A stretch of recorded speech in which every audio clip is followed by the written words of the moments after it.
Sada ćete da vidite ponovo moju sliku. U današnjem videu pričat ću vam o imenicama koje zamjenjuju zamjenice.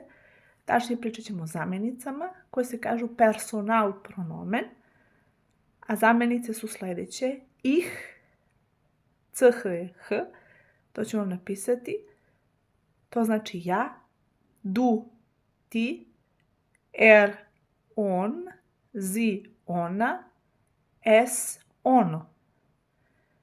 Danas ćemo preći samo ovaj manji deo, u sljedećem delu ću vam govoriti o množini. Inače imamo zamjenice i u množini, i u jednini, i u množini. Nadam se da će vam biti zanimljivo. Ako vam je korisno, zapratite me za još lekcija. Značilo bi mi. Hvala vam, prijatno.